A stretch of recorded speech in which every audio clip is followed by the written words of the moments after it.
Bienvenidos nuevamente a la casa de oración, casa de Dios, casa de usted.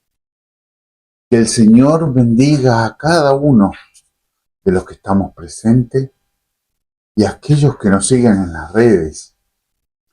Recuerda que aquí el Espíritu Santo se mueve con total libertad, transformando nuestros corazones, nuestras mentes y esos corazones de piedra. Esos corazones los transforma para que podamos tener corazones que puedan sentir ese amor sublime que tiene Cristo por nosotros. Si todavía no has podido sentirlo, te invito a venir para comprobar su hermosa presencia. Hoy titulamos este mensaje: Somos ricos en Él. ¿Por qué? Porque su gracia no se agota. Así que en Primera de Corintios 1, 4 al 9,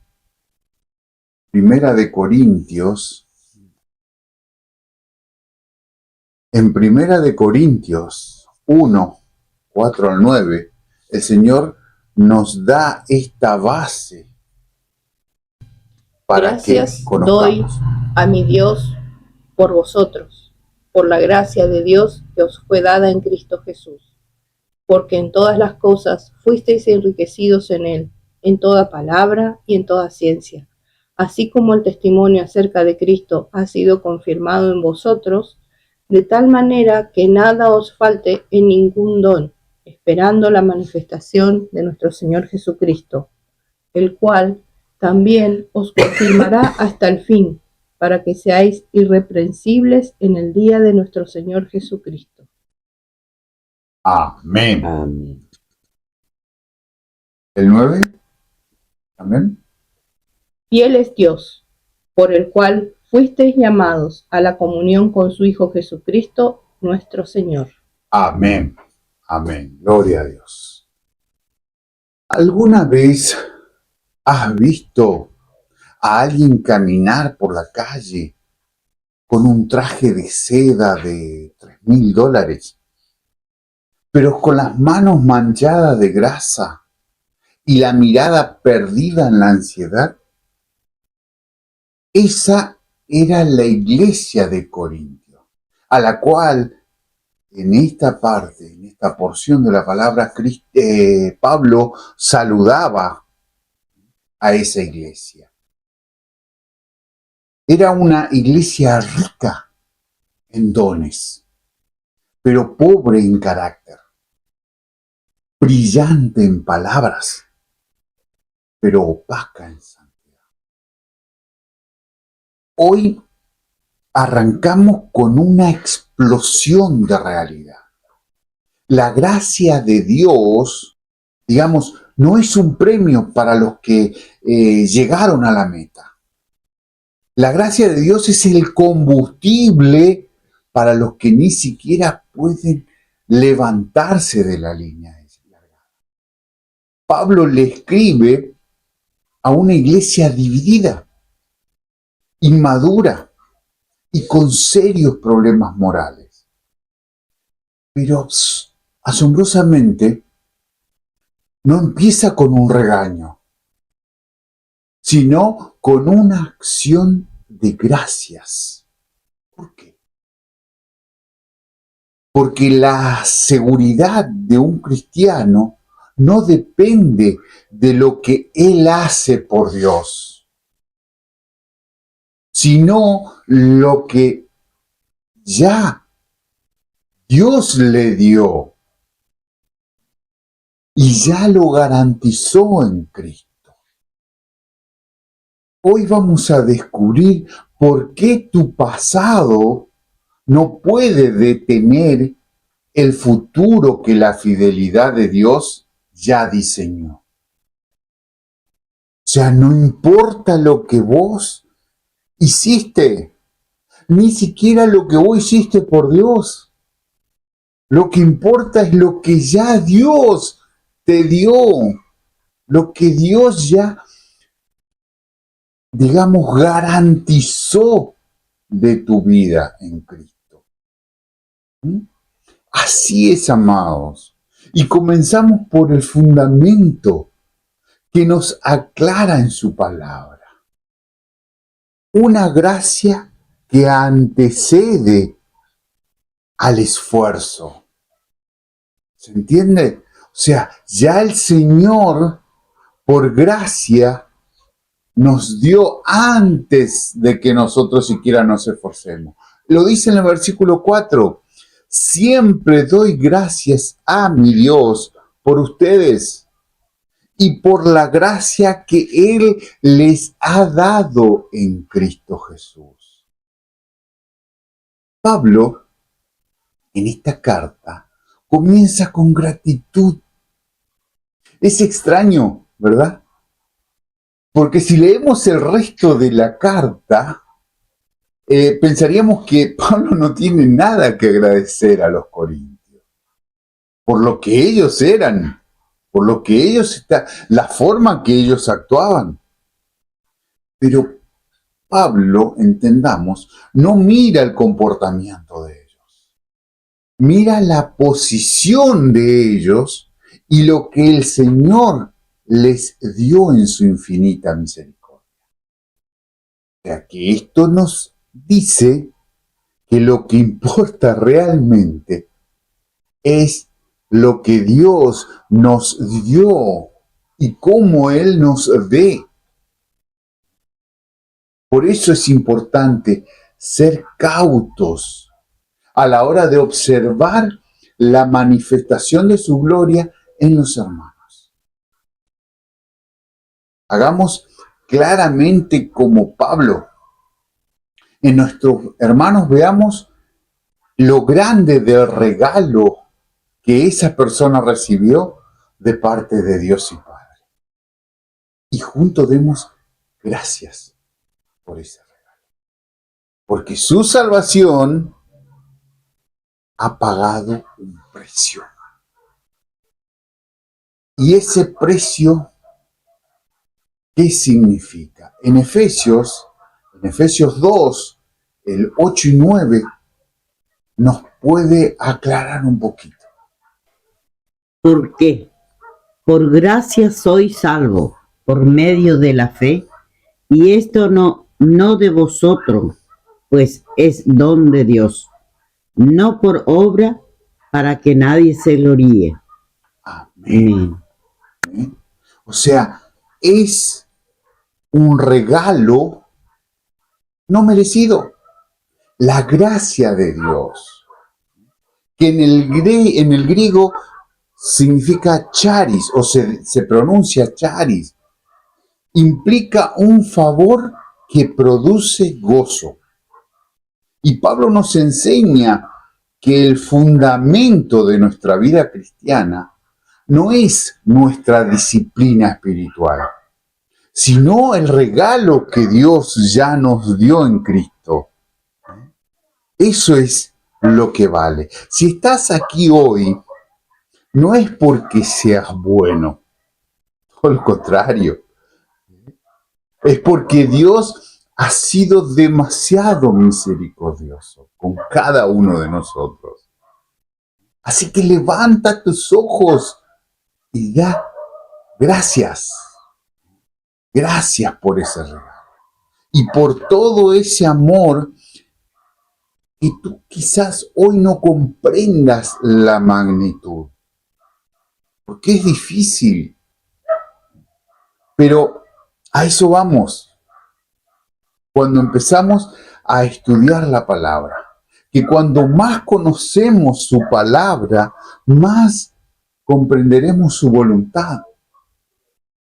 Y les garantizo que esto que estamos haciendo nos va a llenar de su amor, cuanto más lo conocemos. En el versículo 5 y 6 nos dará la provisión que hemos recibido. ¿Qué dice? En Él ustedes se han enriquecido en toda palabra, en todo conocimiento, porque se ha confirmado en ustedes nuestro testimonio acerca de Cristo. Hermano, Corinto era una ciudad de comercio, lujos y retórica. Pablo usa su lenguaje porque dice enriquecidos. Dios no te llamó para que vivieras en una escasez espiritual. Por eso dice en esa palabra, en toda palabra, en esa porción, en toda palabra. ¿Por qué? Porque nos da la capacidad de comunicar el Evangelio. Llevar su carga, como dice, su carga ligera. Y en todo conocimiento, la profundidad de entender quién es Dios, cuál es su preciosa voluntad. O sea, nos dio el Señor la capacidad de llevar su evangelio, enseñar su evangelio, y nos dio la profundidad de esa sabiduría que el Señor, a Él le pedimos y el Señor nos da, de conocer su voluntad. El problema de Corintios y el nuestro no era la falta de dones, sino el uso de esos dones para la propia gloria. ¿Cuántas veces vemos, por supuesto en otras iglesias, no en la nuestra, el uso del evangelio como fuente de crecimiento de los criterios humanos y no el de Dios? O la utilización de la iglesia para desarrollos personales. ¿Cuántas veces escuchamos del evangelio de la prosperidad? Entre tantos. Guarda, amados. El testimonio de Cristo se confirma en nosotros cuando dejamos de usar lo que Dios nos dio para brillar nosotros y empezamos a usarlo para que Él brille. Cuando empezamos a ser el reflejo perfecto de Cristo en nosotros. Ahí, en 2 Corintios 9:8 dice, y Dios puede hacer que toda gracia abunde para vosotros, de manera que siempre, en toda circunstancia, tengáis todo lo necesario y toda buena obra abunde en vosotros.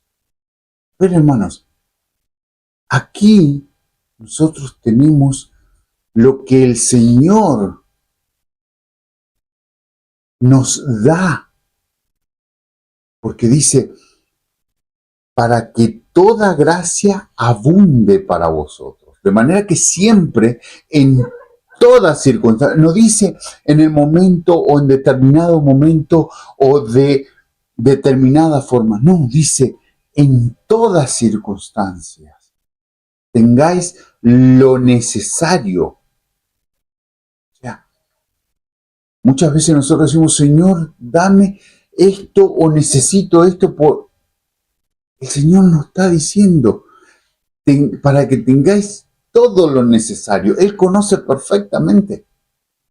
Y toda buena obra abunda en vosotros. O sea, la paz y el gozo va a abundar en nosotros. ¿Por qué? Porque el Señor nos está confirmando. Así es, amado. ¿Y cuál es la esperanza que tenemos? Aquí lo vemos en el versículo 7 y 8. De modo que no les falte ningún don espiritual, mientras esperan con ansias que se manifieste nuestro Señor Jesús. Él los mantendrá firmes hasta el fin. Así es, amado. ¿Cuántos estamos esperando ansiosos ese momento? Y ya son muchas las señales de que ese momento está muy próximo. En este momento, fíjense que Pablo ya en los Corintios sentía que era, digamos, era el tiempo en que el Señor podía presentarse nuevamente. Pero las señales quizás no acompañaban. Lo que hoy sí acompañan las señales con ese destino ya prácticamente, digamos, final de los tiempos. Por eso que nosotros estamos esperando con ansias ese momento en el que el Señor va a, como dice la palabra, todo el mundo va a escuchar cuando el Señor descienda. Va a ser tremendo. Aquí nosotros podemos ver una tensión gloriosa. Tenemos todos los dones, dice, pero esperamos la manifestación de Cristo. Pablo nos asegura algo radical. Dios es el que te mantiene firme. Muchos cristianos viven aterrados pensando, ¿y si peco y me pierdo? ¿Y si no aguanto? En el versículo 8 dice que Él te mantendrá firme para que seas irreprochable. O sea, a ver si entendemos cuando dice descansad en mí, porque acá nos está aclarando. Claro que somos pecadores, claro que vamos a pecar, porque estamos en el mundo y nuestra carne, dice la palabra, que es pecaminosa. Pero el Señor, si nosotros entregamos realmente nuestras riendas, las riendas de nuestra vida al Señor, Él dice que Él nos mantendrá firmes hasta el fin. Firmes. ¿Para qué? Para que nadie nos reproche nada. Por eso dice, para que seáis irreprochables. Ser irreprochable no significa ser perfecto. Significa que en el día del juicio, cuando veamos en el trono, en el juicio del trono, cuando el juez mire tu expediente, porque va a ser revisado cada segundo de nuestra vida y nuestra vida en Cristo, ahí el juez va a ver la sangre cubriendo cada mancha. La sangre de Jesucristo. Tu firmeza depende del agarre de Dios sobre ti, no de tu agarre sobre Dios, porque nuestras fuerzas son ínfimas, mas la fuerza de Dios es la que, digamos, o sea, la que nos hace firme, como nos dice, nos mantendrá firme hasta el fin. Es su fuerza, no la nuestra.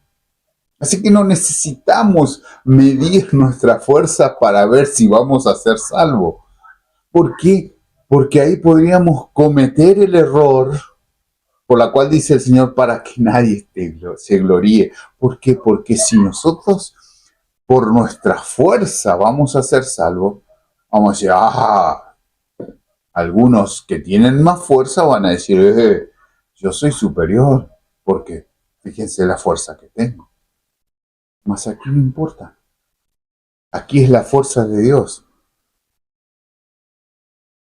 Filipenses 1:6 dice, estoy convencido de esto. El que comenzó tan buena obra en ustedes, la irá perfeccionando hasta el día de Cristo Jesús. O sea, encima tenemos la gracia de Dios que nos va a ir perfeccionando. Eso significa, cuando nosotros entendemos esto y dejamos que el Señor nos perfeccione, significa ser santos. ¿Por qué? Porque ser santos significa apartados para la obra y servicio de Dios. O sea que si nosotros entendemos lo que el Señor nos está hablando hoy, que Él nos va a mantener firme y que encima de que nos salva, nos va a ir perfeccionando hasta el día en que nos encontremos cara a cara con Cristo. Señores, dejemos que el Señor nos enseñe y nos perfeccione, manifestando su gloria en nosotros. Aquí está más claro todavía. Él no nos deja a nuestra suerte. Por eso que el cristiano solo teme a Dios. Solo se identifica con el temor de Dios. Más nada puede hacer temer a un cristiano. ¿Por qué? Porque la palabra del Señor es clara. ¿Cómo vamos a temer si el Señor nos tiene en sus manos y nos va perfeccionando? Así que día a día nos perfecciona. Por ello no hay por qué temer. Así que así es, mis amados. Y esta es nuestra garantía, que es la fidelidad de Dios. En el versículo 9 nos dice: fiel es Dios, quien los ha llamado a tener comunión con su Hijo Jesucristo nuestro Señor. Este, yo diría, es el sumus, el clímax total. Como diríamos en criollo, es la frutilla del postre, esta porción. ¿Por qué? Porque si la Biblia dijera: seré fiel para que Dios te ame, estaríamos en la lona, estaríamos perdidos. Pero Él dice: Dios es fiel. Él, el que nos ha llamado a tener comunión con su Hijo, con Cristo. A ver, la palabra comunión o también koinonía significa participación compartida. Lo que hoy estamos haciendo aquí, la koinonía, una participación compartida, estamos compartiendo su palabra. Hemos sido, invitados a la mesa del Rey. Pero atente, no como mesero, no como sirviente, sino como hijos. La fidelidad de Dios es la roca sobre la cual se construye nuestra seguridad eterna. Gloria a Dios por ello. Así que somos llamados a compartir como hijos. Hoy vivimos muchas veces en la era del rendimiento. O esto provoca también en nuestros jóvenes principalmente un desánimo. En el trabajo, si no produces, te despiden. En las redes sociales, si no te ves perfecto, te cancelan. En la sociedad valés por lo que tenés. ¿Bien? Lamentablemente, hemos traído eso también a la iglesia. Porque pensamos que si fallamos, Dios nos despide. Esto muchísimas veces hace que nuestros jóvenes y, digamos, no se den cuenta de lo que, de lo que tienen en este mundo cuando son salvos. Y muchas veces no tan jóvenes, también los adultos y mayores. A ver, pero me gustaría darle por ahí un ejemplo para que se entienda. A ver, cuenta la historia de un hombre que vivió en las calles, pidiendo limosna y durmiendo entre cartones. Al morir, la policía revisó su chaqueta y encontró cosido en el forro un billete de lotería, pero un billete de lotería premiado por millones de dólares que nunca cobró. Amados, el desinterés de los jóvenes es como ese hombre. Tienen la fortuna de la gracia de Dios y el potencial del Espíritu Santo adentro, pero viven como mendigos espirituales, porque no han creído lo que Dios dice de ellos. Aquí en el versículo 5, ustedes se han enriquecido de él. El mundo dice, esfuérzate para ser alguien. Pablo le decía a los de Corintio, ya eres rico en Cristo, ahora vive como tal.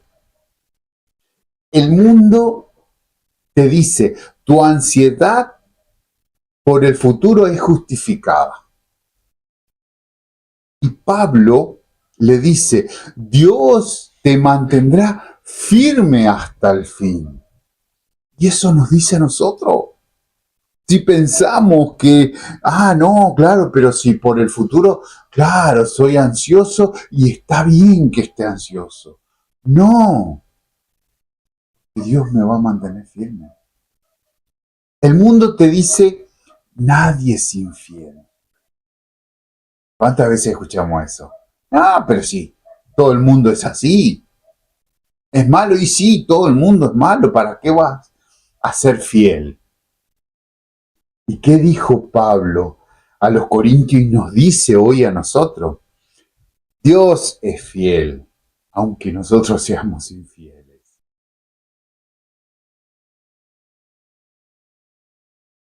Cuánta verdad encontramos en estas palabras, ¿no? Ahora, lo importante es escuchar y tomar, digamos, personificar nosotros mismos esta palabra. La que Pablo le decía a los corintios, nosotros tenemos que hoy tomarla como nuestra a estas palabras. Amados, con esto vamos a ir terminando. Por eso quiero que cerremos nuestros ojos para así concentrarnos en este momento tan especial. La iglesia de hoy, al igual que la de Corinto, tiene muchos dones tecnológicos y recursos, pero a veces olvida que nada de eso sirve si no estamos cimentados en la gracia de Dios. Necesitamos volver a depender de la fidelidad de Dios y no de nuestras estrategias de marketing espiritual. Cuando tus fuerzas ya no puedan más, recuerda que no son tus hombros los que llevan la pesada carga. Son los suyos, son los de Cristo. Bástate en su gracia